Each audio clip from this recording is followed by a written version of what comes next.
চলো আজকে চলে আসলাম কিন্তু বিয়ে বাড়ির খাওয়া দাওয়ার পার্ট নিয়ে। আর ফার্স্টেই কিন্তু বলেছিলাম যে ক্যারারটা ছিল আমার কাকার। যাই হোক, ফার্স্টেই দিয়ে দিল এই কিউটস একটা চাবি রিং, যেটার মধ্যে লেখা ছিল সব আইটেমের নামগুলো। ফার্স্টেই দিল সস, আর তারপরে দিয়ে দিল ফিশ বাটার ফ্রাই, এরপরে দিল স্যালাড।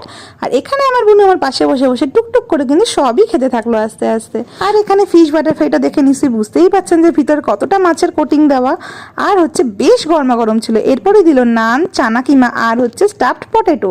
কিন্তু আমার চানা কিমাচ্ছে কিন্তু স্টাফড পটেটোটা দিয়ে খেতে কিন্তু বেশ ভালো লেগেছিল। আর চানা কিমাটাও কিন্তু খুব একটা খারাপ বলবো না। তো এরপরেই দিয়ে দিল হচ্ছে পি রাইস, সঙ্গে ছিল কিন্তু দই কাতলা। দই কাতলা খেতে আমার এত ভালো লাগে যে কি বলবো, কিন্তু রাত হওয়াতে আমি একটা ছোট পিসই নিয়ে নিয়েছিলাম। তারপর দিল চিকেন, যেটা আমি ছুঁয়েও দেখিনি। তারপর দিল আমের চাটনি আর হচ্ছে পাঁপড়। কিন্তু পাঁপড় তো আমি একবার নিই না, নিলে পরে তো আমার দুবার লাগবেই। আর মিষ্টিকে করে দিলাম স্ক্রিপ, আর নিয়ে নিলাম আমের সন্দেশ। দেন শেষে একটা আইসক্রিম নিয়ে চলে আসলাম বাড়ি।